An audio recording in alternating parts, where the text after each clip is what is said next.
हमें सबसे पहले तो ये पुष्प चाहिए और ये पूजा के लिए सिंदूर, आप पूजा वाला सिंदूर हमेशा अलग रखा करें। तो ये थाली हम इधर साइड कर दे रहे हैं। और ये है माला फूल। तो गुलाब के पुष्पों की माला हमने अक्सर आपको बताई कि देवियों के पूजन में चढ़ाया जाता है। तो इस तरह से आप एक कुल देवी के लिए ले लीजिए और एक माता दुर्गा के। आप अष्टमी के दिन कर रहे हैं तो महागौरी के लिए, यदि नवमी के दिन कर रहे हैं तो माता सिद्धिदात्री के लिए। तो 2 माला फूल आपको चाहिए क्योंकि स्पेशली आपको कुल देवी और दुर्गा माँ के स्वरूप अलग अलग चाहिए। तो ये माला फूल आप रख लीजिए, इसे साइड में करते हैं।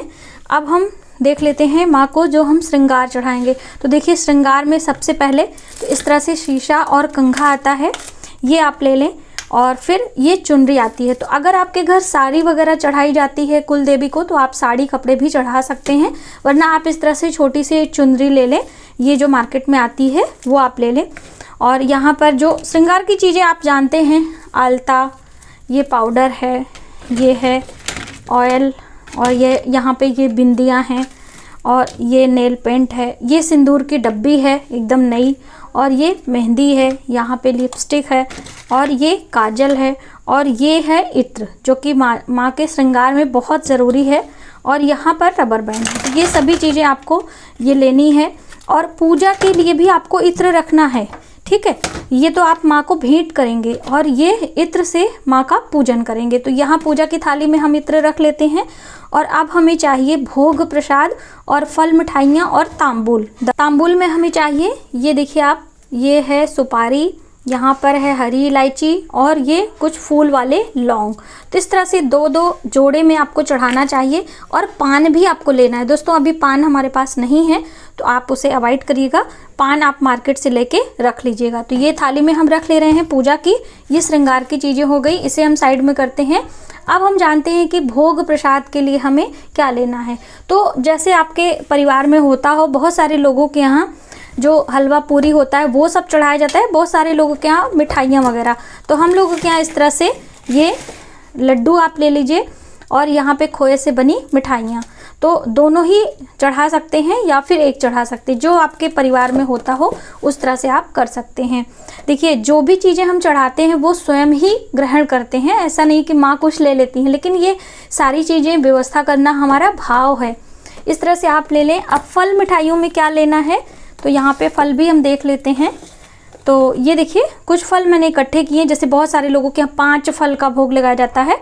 तो ये केले हैं, और ये नाशपाती है, अनार हैं, श्रीफल है, क्योंकि देवी की पूजा है तो बिना श्रीफल के अधूरा रहता है। तो आप ये ले लें। और उसके बाद सभी पूजन करने के बाद मुख शुद्धि आप करेंगे जब ये तांबूल, उसके बाद आपको दक्षिणा, तो कुछ भी आप चढ़ा दीजिए अपने सामर्थ्य के अनुसार।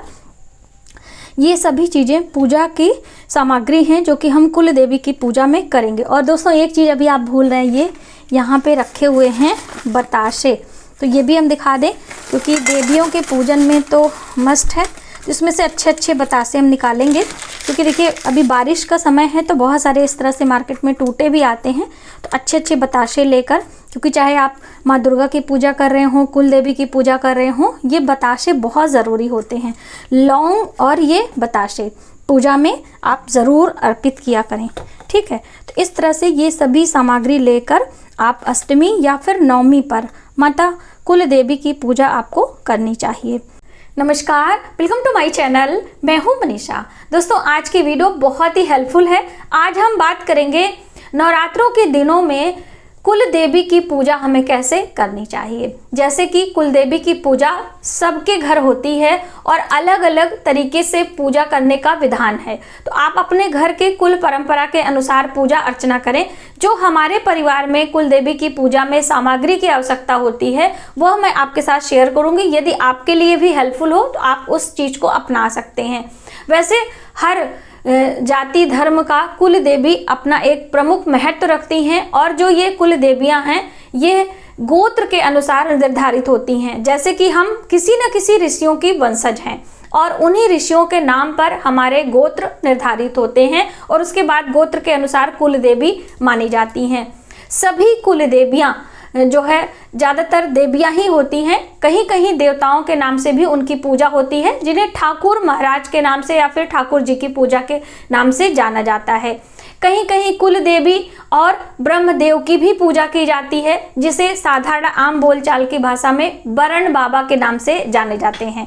और ये कुल देवी की पूजा गांव में उनकी चौरी बनाई जाती है, या आप चौरा कहते होंगे, वहां पर स्थापित रहते हैं और वर्ष में या फिर समय समय पर जाकर हमें उनकी पूजा अर्चना करते रहना चाहिए। इससे हमारे घर में सुख समृद्धि आती है, हमारे जीवन में बरकत आती है, हमारे जो संतानें होती हैं वो बहुत ही आज्ञाकारिण और विलक्षण होती हैं। इसलिए कुल देवी की पूजा हमें ज़रूर करना चाहिए। जैसे पितरों की पूजा बहुत आवश्यक होती है, उसी प्रकार से कुल देवी की भी पूजा बहुत ही आवश्यक मानी गई है। और वर्ष में, जैसे कि मैंने आपको बताया समय समय से, तो साल में जो ये 4 नवरात्रियाँ आती हैं, 2 गुप्त नवरात्रि और 2 प्रत्यक्ष रूप से, तो जो ये प्रत्यक्ष रूप की नवरात्रि है, इन दिनों में कुल देवी की पूजा करने का विधान बताया गया है। अब किसी किसी के घर सप्तमी तिथि पर की जाती है, किसी के घर अष्टमी और किसी के घर नवमी तिथि पर। तो जो आपके घर में जब भी किया जाता हो तो आप कुल देवी की पूजा अवश्य करें। अब अपने बड़े बुजुर्गों से पूछकर आपको अपनी कुल देवी का पता जरूर करना चाहिए, क्योंकि जब भी हम कोई यज्ञ अनुष्ठान व्रत उपास करते हैं तो कुल देवी का स्मरण जरूर करना है, ठीक है। और जब आपके घर विवाह, मुंडन, जनेऊ, जो हमारे 16 संस्कार होते हैं, इनमें से कोई भी संस्कार होता है, तो ऐसे में कुल देवी के नाम से कुछ भोजन, कुछ खाने पीने की सामग्रियां निकाल कर अलग रख दी जाती हैं। जब हमारे घर का जो भी रीति रिवाज है समाप्त होता है, तो पूरे परिवार से मिलकर गाजे बाजे के साथ हम कुल देवी के मंदिर जाते हैं और उन सामग्रियों को लेकर उनमें और भी बहुत सारी चीज मिलाकर हम माँ की पूजन करते हैं। बहुत सारे लोगों के यहाँ कड़ाही पूजन के नाम से जाना जाता है, तो वो भी किया जाता है। तो इस तरह से आप अपने घर परिवार के रीति रिवाज के अनुसार कुल देवी की पूजा अवश्य करें। जैसे मैंने आपको बताया कि कुल देवी की पूजा हमारे परिवार में कैसे की जाती है, किन किन सामग्रियों की आवश्यकता होती है, और जितनी भी कुल देवियाँ हैं उनमें कुछ चीज़ें बहुत प्रमुख हैं, तो आपको क्या क्या जरूर लेनी है वो भी आप समझ लो। सबसे पहले तो आप जब भी कुल देवी की पूजा करेंगे, आपको एक श्रीफल यानी कि नारियल आपको लेना ही लेना है। उसके बाद लौंग, बिना लौंग के देवियों की पूजा अधूरी मानी जाती है। तीसरा आता है बतासे। बतासे भी माता को बहुत ही प्रिय हैं। लौंग, बतासे, श्रीफल, श्रृंगार की चीजें, जैसे मैंने आपको शुरू में ही सामग्री इसीलिए दिखा दी, तो उसमें श्रृंगार की चीज़ों में आप अपने हिसाब से एडजस्ट कर लीजिए। ऐसा नहीं कि मैंने 16 श्रृंगार दिखाया है तो आप देखिए, कोई लोग साड़ी कपड़े भी ले जाते हैं, या आप माता के लिए चुनरी ले लीजिए, चूड़ी, बिंदी, हल्दी, मेहंदी, इत्र, ये देखिए श्रृंगार के अंतर्गत आते हैं। तो ये सभी चीज़ें आपको रखनी है। फल मिठाइयाँ आप रख लीजिए, ऋतु फल आप रख लीजिए, हलवा, पूरी, जो भी आपके परिवार में बनता है। आप तेल या घी, जैसे बहुत सारे लोग पूछते हैं कि मैम किस चीज़ का हम बनाएंगे, तो आपके परिवार में जिसमें भी बनाया जाता है आप उसे ध्यान कर लें और उस तरह से आप बना सकते हैं। देखिए, जैसे हम अपने परिवार की बात करें तो हमारे यहाँ वर्ष में 2 बारी कुल देवी की पूजा की जाती है, शारदीय नवरात्रि और वासंतिक नवरात्रि। जैसे अभी जो शारदीय नवरात्रि, इसमें नवमी तिथि पर कुल देवी के पूजन करने का विधान है, और जो वासंतिक नवरात्रि है उसमें अष्टमी तिथि पर, जो कि कालकन देवी के नाम से विख्यात, उनकी पूजा की जाती है। इस तरह से ज्वाला देवी, कांगड़ा देवी, अलग अलग देवी माँ का ही, शक्ति का ही स्वरूप हैं। इसीलिए जैसे कि आप इस तरह से जब पूजा करते हैं तो माँ की कृपा प्राप्त होती। अब बहुत सारे भाई बहनों का, जैसे मैंने पूरा विधि विधान से पूजा हमारे यहाँ कैसे करते हैं, क्या सामग्री, ये सभी मैंने वीडियो आपको दी है, तो उनमें बहुत सारे कमेंट आए हैं कि मैम हमें पता ही नहीं है कि हमारी कुल देवी कौन है। तो देखिए, यदि आपको नहीं पता है, ऐसे में आपको क्या करना है, तो जो कुल देवियाँ हैं, ये जितनी भी देवियाँ हैं माँ शक्ति स्वरूपा हैं। शिव और शक्ति दोनों को एक माना जाता है। भगवान शिव की जो अर्धांगिनी माता पार्वती हैं, उन्हीं का शक्ति स्वरूप यानी कि माँ नौ दुर्गा के रूप में, अलग अलग शक्तियों के रूप में उनकी हम पूजा आराधना करते हैं। तो यदि आपको अपनी कुल देवी का पता नहीं है तो आप माता दुर्गा की पूजा करें।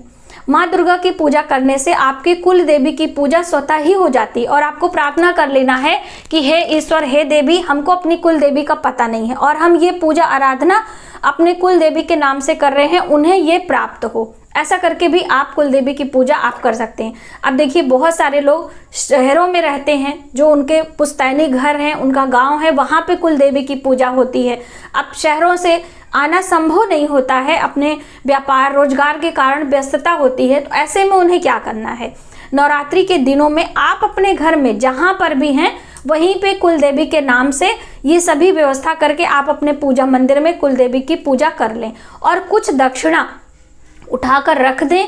और जब आप अपने गांव जब भी कभी आते हैं तो वहां मंदिर में कुछ भोग प्रसाद मिठाइयाँ माता को आप चढ़ा सकते हैं। इस तरह से भी करके आप कुल देवी के पूजा का लाभ ले सकते हैं। और जैसे मैंने आपको बताया कि यदि आपको नहीं ज्ञात है, आपके बड़े बुजुर्ग आपको नहीं बता पा रहे हैं, तो आप ऐसे में माँ शक्ति यानी कि माँ दुर्गा की पूजा आप कर लें। जैसे कि अलग अलग रूपों में हम माता की पूजा करते हैं। हम बात करें जैसे कि माँ के अलग अलग नाम हैं, तो अलग नाम से कोई भी आप कर लेंगे, उन्हें प्राप्त हो जाएगा। आज के वीडियो में बस इतना ही। यदि हमारी जानकारी आपको थोड़ी सी भी हेल्पफुल लगे तो प्लीज़ हमारी वीडियो को लाइक करें, शेयर करें, सब्सक्राइब जरूर करें न्यू वीडियोज़ के लिए। मिलते हैं एक नई जानकारी के साथ नए वीडियो में, तब तक आप अपना ख्याल रखें। जय माता दी।